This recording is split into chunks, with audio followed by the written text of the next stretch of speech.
కాశ్యపాన్వయసంజాతం శరణ్యార్యపదాశ్రితం వైరాగ్యజలధిం వందే రంగరామానుజం మునిం. అందరికీ దాసోహం. మన ఆచార్యులు శ్రీ శ్రీ శ్రీ త్రిదండి శ్రీ రంగరామానుజీయ స్వామి వారు రచించిన గ్రంథాలని మనం చదువుకుంటున్నాం. శ్రీకృష్ణార్జున సంవాదంగా ప్రశ్నోత్తరాల రూపంలో భగవద్గీతని మనం చదువుకుంటున్నాం. ఇప్పటి వరకు 27 భాగాలు పూర్తి చేసుకున్నాం. మనం రెండవ అధ్యాయంలోని భగవద్గీతలోని 2వ అధ్యాయంలోని 40 శ్లోకాల అర్థాన్ని గురు శిష్య సంవాదంగా మనం తెలుసుకున్నాం. కర్మలు 3 రకాలని, నిత్యకర్మలు, నైమిత్తిక కర్మలు, కామ్యకర్మలు అని చెప్పారు గురువుగారు. అందులో కర్మయోగంగా చేస్తే ఆ కర్మలు ఎలాంటి ఫలితాన్ని ఇస్తాయో మనకి వివరిస్తూ ఉన్నారు. 28వ భాగాన్ని మనం ప్రారంభించుకుందాం. శిష్యులు గురువుగారిని అడుగుతున్నారు, కర్మయోగంతో కలిపి చేసే కర్మలు కొన్ని, కలపకుండా చేసే కర్మలు కొన్ని అని 2 విభాగాలు ఉంటాయన్నమాట. అలా కాదు, ఒక వ్యక్తి చేసే కర్మలు నిత్యములు, నైమిత్తికములు, కామ్యములు అని 3 రకాలు. వీటిలో తేడాలు గుర్తుందిగా. స్నానం, సంధ్యావందనం, భోజనం, ధనార్జన ఇలాంటివన్నీ నిత్యకర్మలు. అమావాస్య తర్పణం, సంక్రమణ స్నానం, ఉపనయనం వంటి సంస్కారాలు, ప్రాయశ్చిత్తాలు, పురుడు, మైల వచ్చి వెళ్ళిన తర్వాత శుద్ధి కర్మలు ఇలాంటివన్నీ నైమిత్తిక కర్మలు.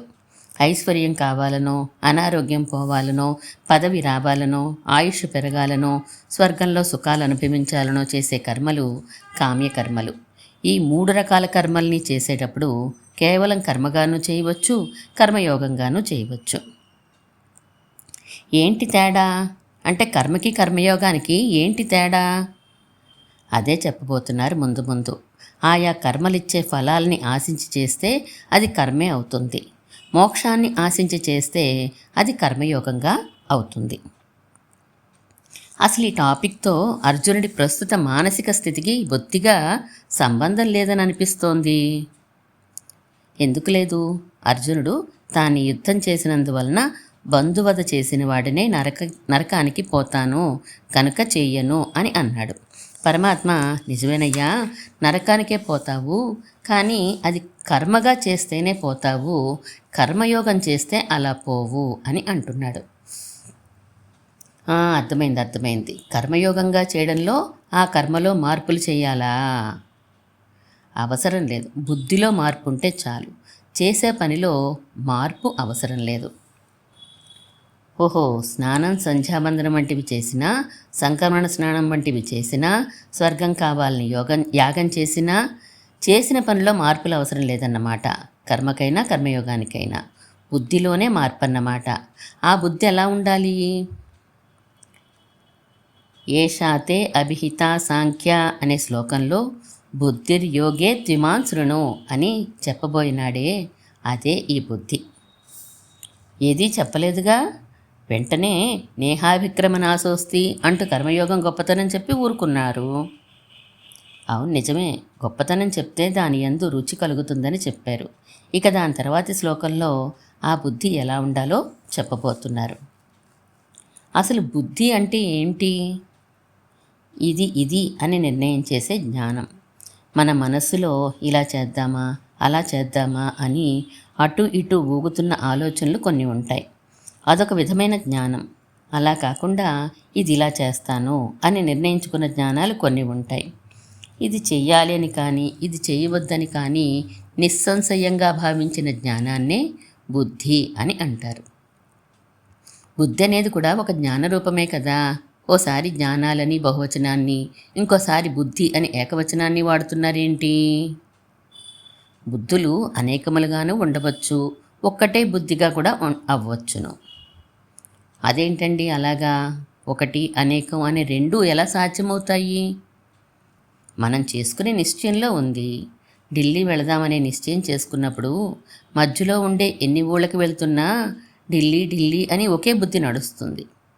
అలా కాకుండా టూరిస్ట్ ప్లేసులకు వెళ్దామని నిశ్చయించుకున్నప్పుడు ఢిల్లీ, ఆగ్రా, మధుర వంటి అనేక బుద్ధులు నడుస్తూ ఉంటాయి. అలా అనేక బుద్ధులు ఉండడం తప్పంటారా? అనడం లేదే. ఆయా వ్యక్తుల రుచిని అనుసరించి ఉంటుంది ఆ విషయం, అంతే. రుచిని అనుసరించే నిశ్చయాలు ఉంటాయి. అంతేనా? రుచి ఎలా లాగితే అలా నిశ్చయాలు చేసేసుకోవచ్చా? శాస్త్రం అవసరం లేదా? శాస్త్రపుట అవసరం ఎప్పుడూ ఉన్నది. చెడిపోతాం అనే వారి విషయం విడిచిపెట్టేస్తే బాగుపడదామని అనుకున్న వారు తమకి హితమేదో శ్రేయస్సేదో ఎలాగూ ఆలోచిస్తారు. ఆ హితము శ్రేయస్సు ప్రత్యక్షంగా కనిపిస్తూ ఉంటే పర్వాలేదు, కనిపించనిది అయిందనుకో, అప్పుడు ఇంకా శాస్త్ర సహాయం తప్పదు కదా. అయితే శాస్త్రాన్ని అనుసరించిన నిశ్చయం చేసుకుంటే ఒకే బుద్ధి ఉంటుందని, అనుసరించని నిశ్చయం చేసుకుంటే అనేక బుద్ధులుంటాయని అనుకోవచ్చా? అలా ఎలా? శాస్త్రాన్ని ప్రమాణాన్ని అనుసరించినప్పటికీ స్వర్గలోకం వంటి ఫలితాల్ని కోరుకున్నాడనుకో, అప్పుడు అనేక బుద్ధులు ఉండవచ్చుగా.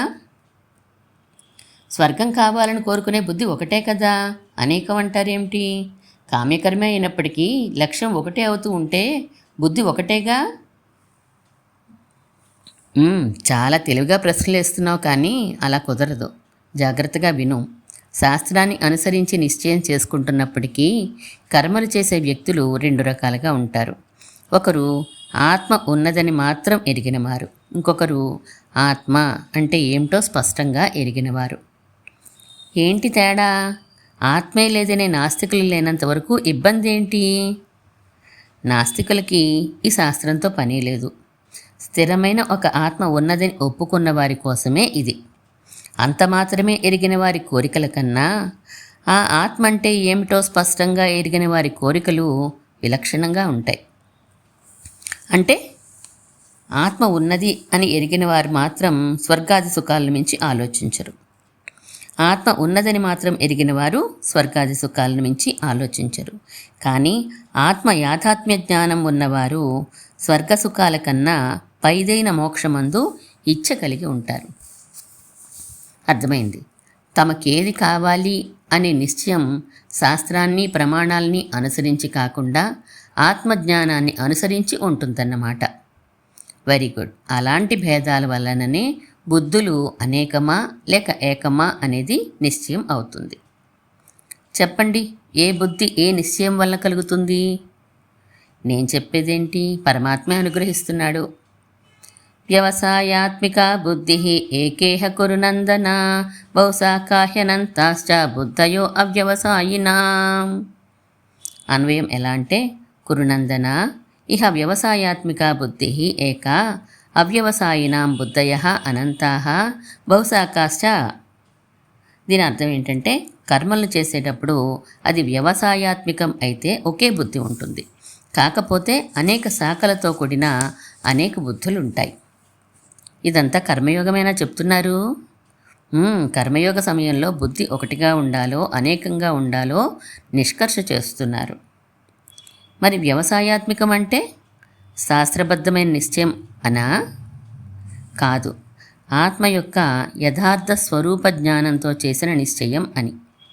అవ్యవసాయికం అంటే ఆత్మ ఉన్నదని మాత్రం ఎరిగిన వారి నిశ్చయాలు అవి. అవి ఒకే బుద్ధిని, ఇవి అనేక బుద్ధులను కలిగి ఉంటాయి. ఆత్మ యొక్క యథార్థ స్వరూపం ఎరగడం అంటే, ఇంతవరకు మనం ఆత్మ లక్షణాలను విస్తారంగా చెప్పుకున్నాం కదా, అవన్నీ ఎరిగి ఉన్నవారు అని అర్థం. అవన్నీ ఎరిగినవాడు స్వర్గాదులను ఎందుకు కోరతాడు? మోక్షాన్నే కోరే అవకాశం ఎక్కువ. కరెక్ట్, మోక్షాన్నే కోరతాడు. అందుచేత వాడి బుద్ధి ఒకటే, మోక్ష ఇచ్చే. అలా ఎరుగని వాడికి మాత్రం బుద్ధులు అనేకం, స్వర్గాది భోగాలనే కోరతాడు. ఆత్మస్వరూప యాథాత్మ్య జ్ఞానం ఉన్నవాడు స్వర్గాదులను అస్సలు కోరడా?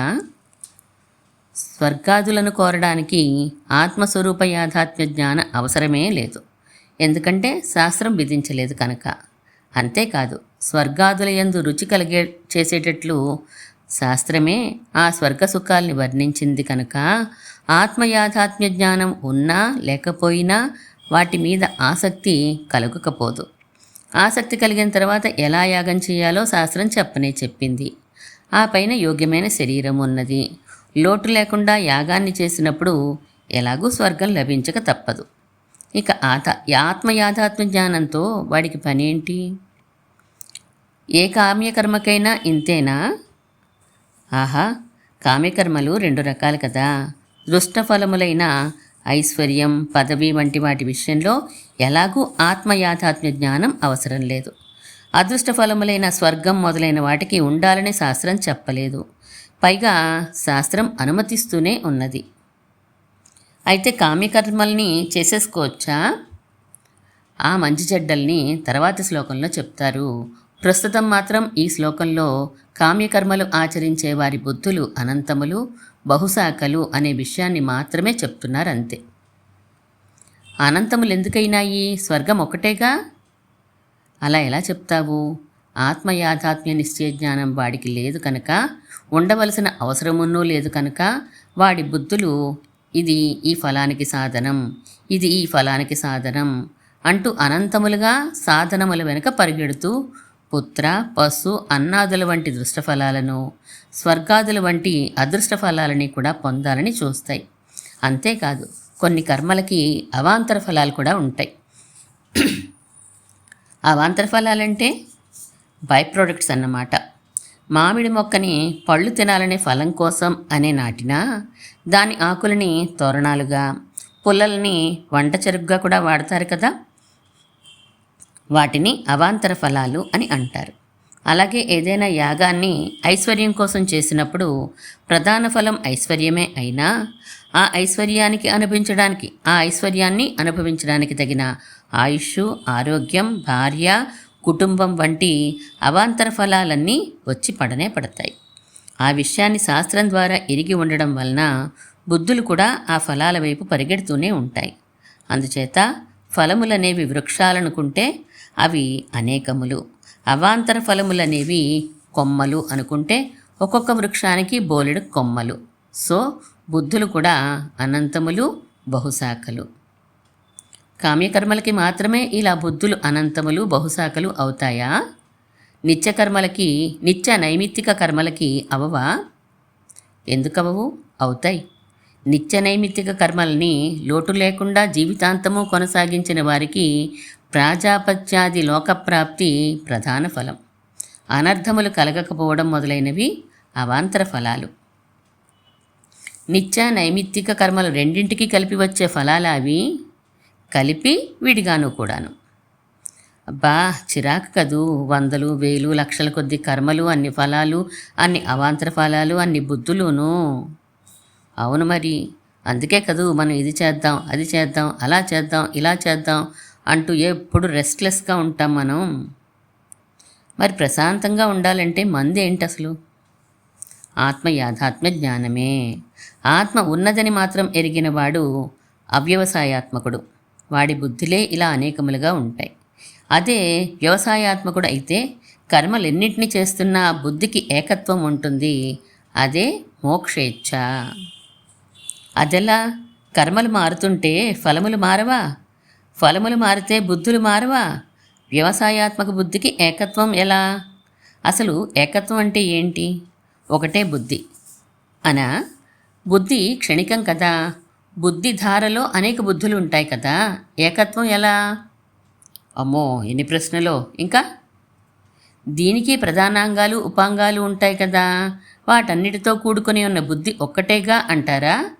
అది కామ్యకర్మల విషయంలో కూడా అంతేగా. ఇక వ్యవసాయాత్మకానికి, అవ్యవసాయాత్మకానికి తేడా ఏంటి? వెరీ గుడ్, చాలా బాగా ఆలోచించావు. ఇక విను. కామ్యకర్మలలో ఉన్నట్లుగా మోక్షంలో అవాంతర ఫలాలు ఉండవు. మోక్షమే ఫలంగా ఉంటుంది. ఒకవేళ అవాంతర ఫలాలు ఉన్నట్లు తోచినప్పటికీ అవి మోక్ష విరుద్ధాలు కావు గనక మోక్షంలో అంతర్భవించేవే. ఏది మరోమారు చెప్పండి. ఐశ్వర్యం గురించిన కామ్యకర్మ జరుగుతుందనుకో, దాని ప్రధాన ఫలం ఐశ్వర్యమే అయినా ఆయుష్, ఆరోగ్యం అవాంతర ఫలాలని చెప్పాను కదా. ఆ ఆయురారోగ్యాలను అనుభవిస్తున్నప్పుడు ఐశ్వర్యం అనే ఫలం చెడిపోయే పరిస్థితులు ఎదురు కావచ్చు. అందుచేత కామ్యకర్మలలో అవాంతర ఫలములు సర్వదా ప్రధాన ఫలానికి అనుకూలాలు అని చెప్ప సాధ్యం కాదు. ఓ ఉదాహరణ చెప్పండి. నహుషుడికి స్వర్గలోకాధికారం అనే ప్రధాన ఫలం లభించినా అవాంతర ఫలంగా లభించిన ఒకానొక భోగేచ్ఛ వాడిని అతపతితుణ్ణి చేసేసింది. అలా చేసిందా లేదా? ఇలా వందలాది ఉదాహరణలు ఉన్నాయి. మోక్షం విషయంలో అలా జరగదే.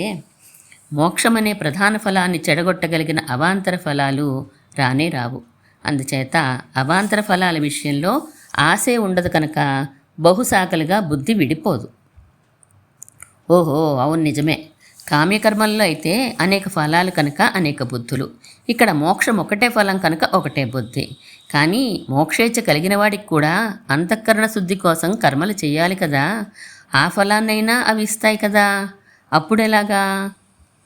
అప్పుడైనా అంతే. మోక్ష విరోధి కాదుగా అంతఃకరణ శుద్ధి. అయినా నిత్యకర్మలకి, నైమిత్తిక కర్మలకి, కామ్యకర్మలకి కూడా వేరువేరుగా ప్రధాన అవాంతర ఫలాలు ఉన్నాయి కదా. మోక్షేచ్ఛ ఉన్నవాడికి ఒకే ఫలం అని ఎలా చెప్తాం? ఇందాకటి జవాబే చెప్పుకోవచ్చు. లేదా ఆయా ఫలాలని పరిత్యజించి కర్మల్ని ఆచరింపవచ్చును. అంటే ఆ ఫలం వచ్చినా అనుభవించకూడదా? కాదు.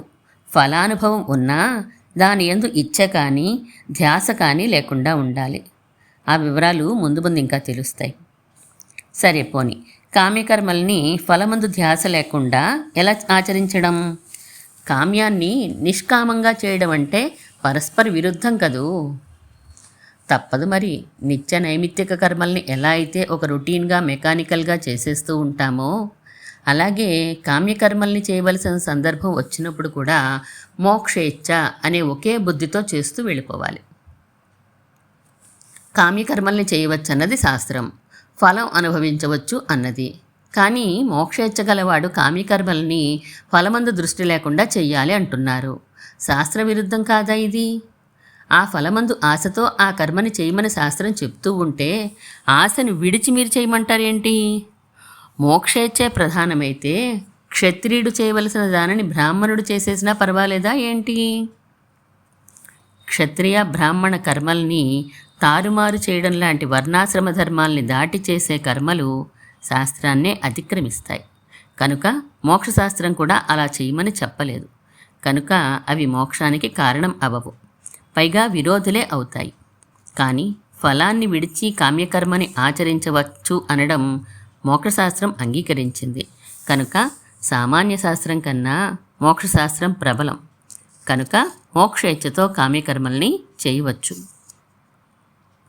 మోక్షేచ్ఛతో ఉన్నవాడు నిత్య నైమిత్తిక కర్మలతో పాటు అన్ని కామ్యకర్మలని చేయాలా, అవసరం లేదా? కొన్నింటిని చేయవచ్చునంటే ఏ కొన్నిటికి అని శాస్త్రం చెప్పింది? అబ్బే పొరపాటు. మోక్షేచ్ఛ కలవాడు కామ్యకర్మలన్నింటినీ కూడా చేసి తీరాలి అని చెప్పడం లేదు శాస్త్రం. ఒకవేళ చేసినట్లయితే ఎలా చేయాలో చెప్తున్నారు. ఇక ఏవి చెయ్యాలి, ఏవి వద్దు అని అంటారా? శక్తిని అనుసరించే. తద్ధి కుర్వన్ యథాశక్తి ప్రాప్నోతి పరమ అంగతిం అని మనువు చెప్పనే చెప్పాడు. శక్తికి మించిన దానిని చేయమని శాస్త్రం ఎప్పుడూ చెప్పదు. అయితే ఆయా కామ్యకర్మలు చేస్తున్నప్పుడు అంగలోపం కలిగినా పర్వాలేదా? అంటే ఐశ్వర్యం కోసం పారాయణ చేస్తున్నాం, ఆరగింపులన్నింటినీ ఏర్పాటు చేయలేదు, పర్వాలేదా? కేవలం ఐశ్వర్యం కోసం చేస్తూ ఉంటే అది మోక్షేచ్ఛ ఉన్నవాడు చేసేది కాదు. కనుక నేను సమాధానం చెప్పనక్కర్లేదు, నీకే తెలుసు.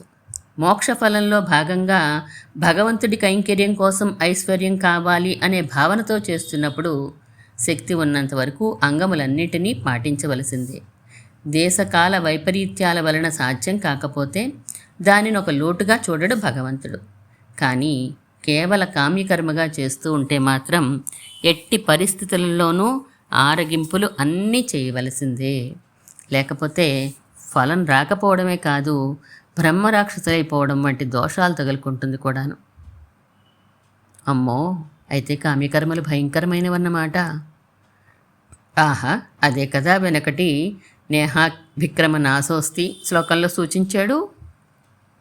ఇక్కడతో భగవద్గీతలో 28 అధ్యాయాలు మనం పూర్తి చేసుకున్నాం. అంటే 28 భాగాలు, అధ్యాయాలు కాదండి, భాగాలు మనం పూర్తి చేసుకున్నాం.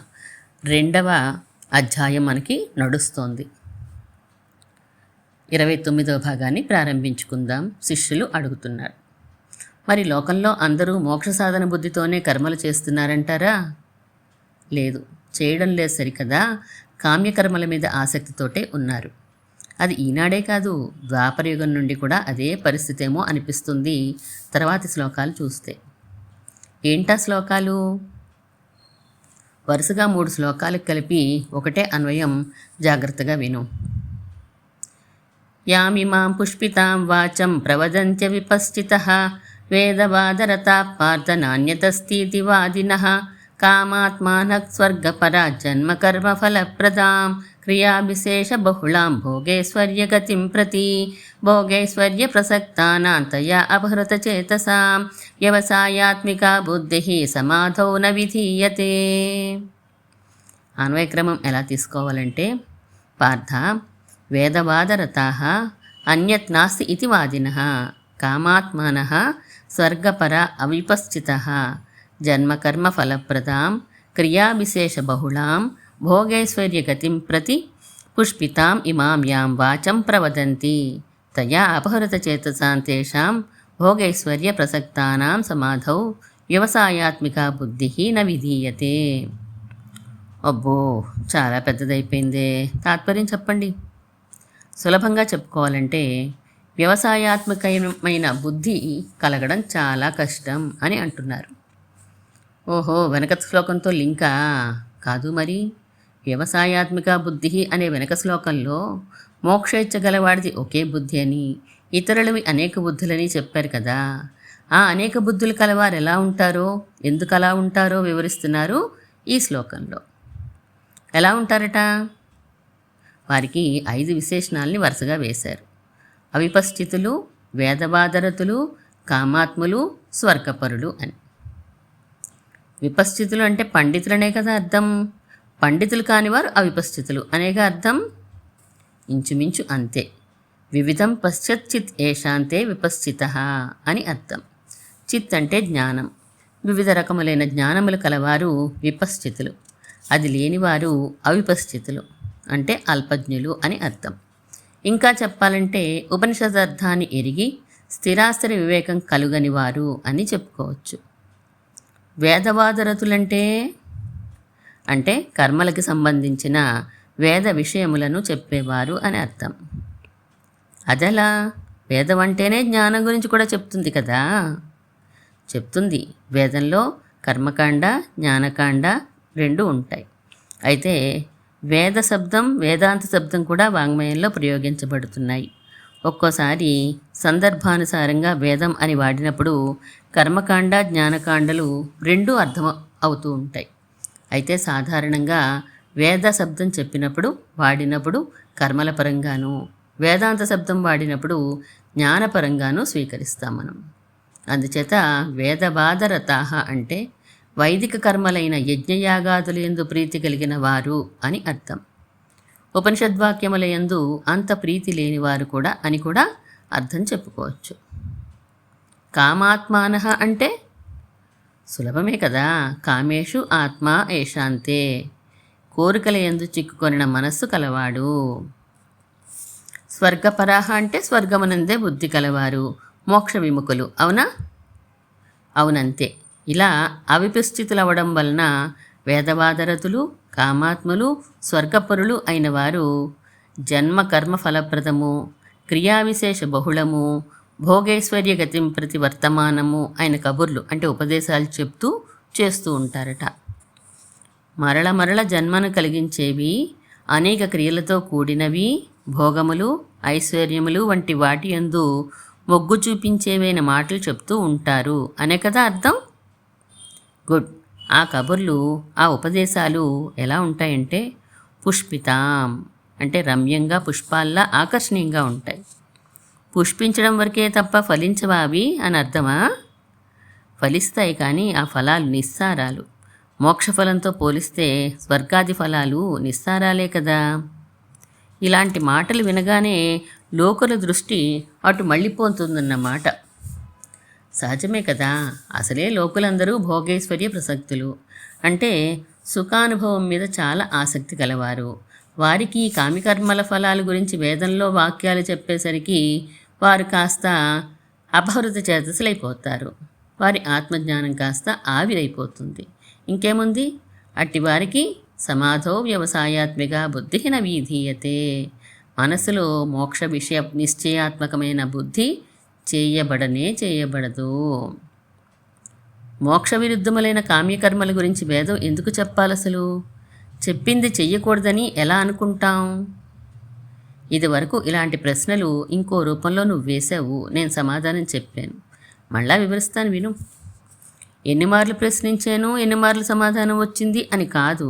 వేదం అనేది మనకి హితాన్ని చేకూర్చేది కదా అని కదా ప్రసిద్ధి. అందులో చెప్పబడిన వాటిని కొన్ని చెయ్యమని, కొన్ని చేయవద్దని ఎలా అంటాం? మీ ఉద్దేశంలో వేదంలో ఉండే కర్మకాండను అంతటినీ విడిచిపెట్టేయాలనా? ఉపనిషత్తులు మాత్రమే స్వీకరించబడాలా? మొదటి భాగం అంతా కర్మకాండే కదా, కామ్యకర్మలే కదా. వాటిని భయంకరములు అని వర్ణించారు, మోక్ష విరోధులని వర్ణించారు. ఇక ఆ వేదభాగాన్ని మనం ఎందుకు అసలు ఆదరించాలి? నిజమే. ఇలా ఆలోచించే కొన్ని సంప్రదాయాల వారు యజ్ఞయాగాతుల్ని చెయ్యవద్దు అంటున్నారు. అంతేకాదు, నిత్యం చేసుకునే పూజలు, సంధ్యావందనాలు కూడా మానేయమంటున్నారు. మానేయలేకపోతే మీరు ఇంకా అజ్ఞానంలో ఉన్నారు అని హేళనగా, ఎగతాళిగా అంటూనే ఉన్నారు. అలా అంటున్నవారే స్వయంగా పూజలు చేస్తే మరి మీకెందుకు చేసేరని ప్రశ్నించిన వారిని అబ్బెబ్బే లోకమే కోసమే చేసాం అంటూ తప్పుకుంటున్నారు. ఈ తమాషాలన్నీ మనకు కనిపిస్తూనే ఉన్నాయిగా. ఇంతకీ నా ప్రశ్నకి నేరుగా సమాధానం చెప్పండి. వేల కొద్దీ తల్లిదండ్రుల కంటే వాత్సల్యం కలిగిన వేదాలు కామ్యకర్మల్ని ఎందుకు చెప్పాలి? మోసం చేయడం కాదా? తల్లిదండ్రులు అంటూ మోసం చేయడం ఎలా అవుతుంది? తల్లి ప్రియం చేయడానికి, తండ్రి హితవు చేయడానికి అని ఎరిగినదే కదా. వేదంలో కర్మల భాగం తల్లి, జ్ఞాన భాగం తండ్రి అనుకుంటే నీకు అనుమానమే రాకూడదే. కామ్యకర్మల భాగాన్ని తల్లిగాను, మోక్షకర్మ భాగాన్ని తండ్రిగాను పోలుస్తున్నారా? అవును, తల్లిదండ్రులిద్దరూ మనకి కావాలి, కానీ తల్లి వద్దు తండ్రే కావాలి అని అంటామా? లౌకిక తల్లిదండ్రులు జన్మల్ని అనుసరించి మారుతూ ఉంటారు. వేదం అన్ని జన్మల్లోనూ మనని విడువక ఉండేది కనుక వేల కొద్దీ తల్లిదండ్రుల సమానం అది.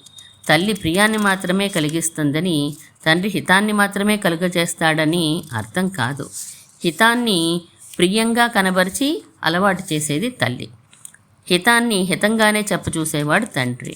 కామ్యకర్మల్ని చేయకుండా ఉండలేని జీవులకు వాటిని చేస్తూనే మోక్ష మార్గాన్ని చూపేది తల్లి లాంటి వేదభాగం అంటే కర్మకాండ. ఆ స్థితిని దాటి మోక్షమందు ఇచ్చ కలిగిన వాడికి నేరుగా మోక్ష సాధనములని ఉపదేశించేది తండ్రి లాంటి వేదభాగం జ్ఞానకాండ.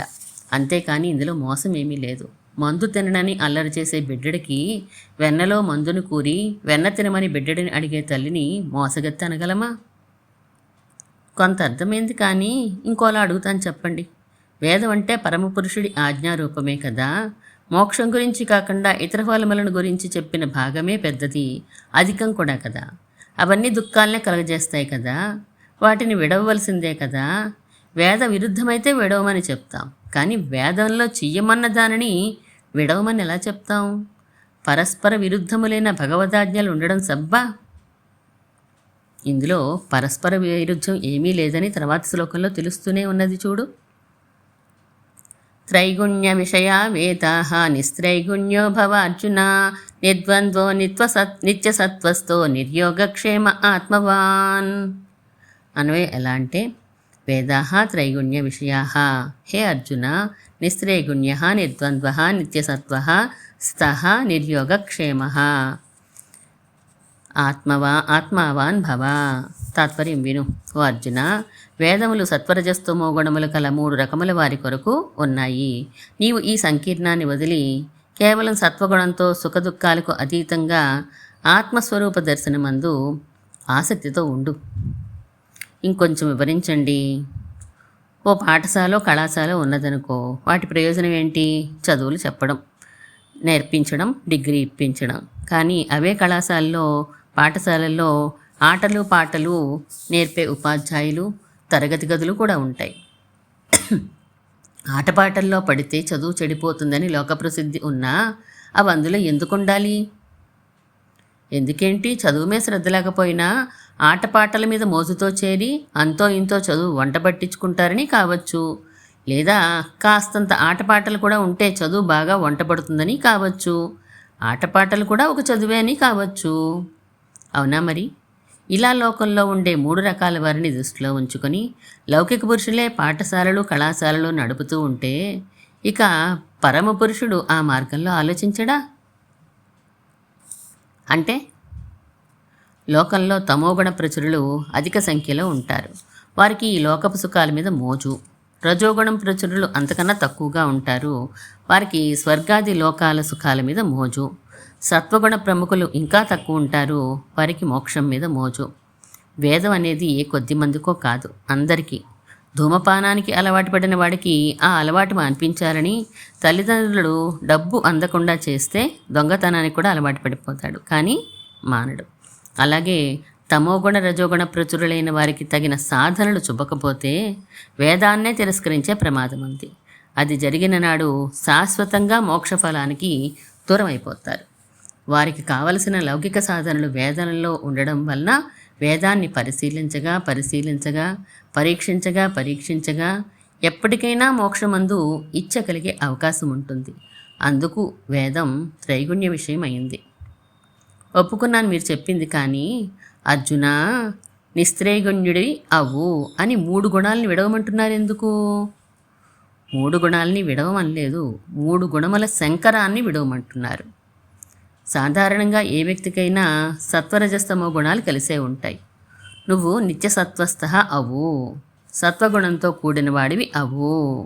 అంటే రజస్తమో గుణముల కలయికను శంకరాన్ని తగ్గించి కేవల సత్వగుణంతో ప్రకాశించు అని అర్థం.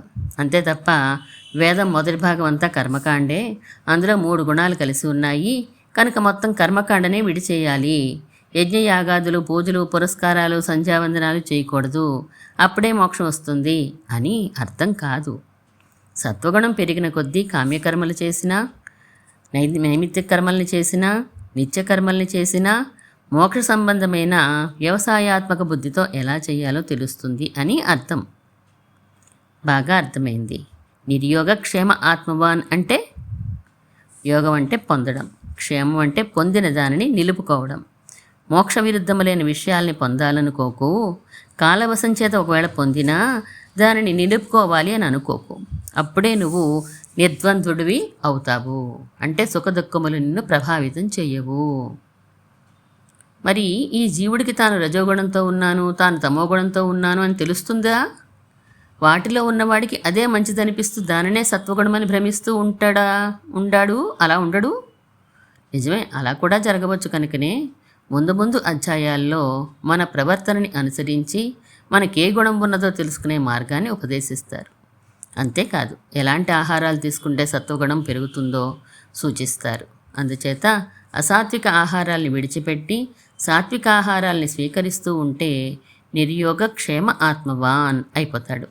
అసలు అర్జునుడు ఇప్పటికే అలా కొంత అయిపోయి ఉన్నాడని కృష్ణుడి అభిప్రాయం. మీకెలా తెలిసింది? అర్జున అన్నాడుగా ఈ శ్లోకంలో. అర్జునుడు అంటే తెల్లని వాడని అర్థం. తెలుపు సత్వగుణానికి గుర్తు. అయినా శిష్యస్తేహం అని శరణ పొందేసిన వాడికి సత్వగుణ ప్రాచుర్యం ఉన్నట్లేగా, దానినే వృద్ధి చేసుకోమంటున్నాడు కృష్ణుడు.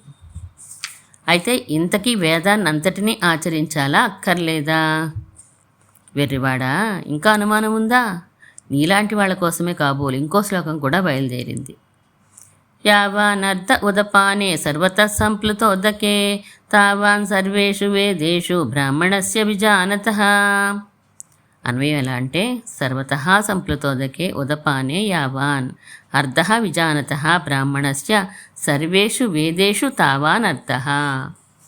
బాగా నీటితో నిండి ఉన్న తటాకం వలన మనకెంత ప్రయోజనమో చాలా విషయాలున్న వేదం వలన ముముక్షుకి అంతే ప్రయోజనం. నాకు అర్థం కాలేదు.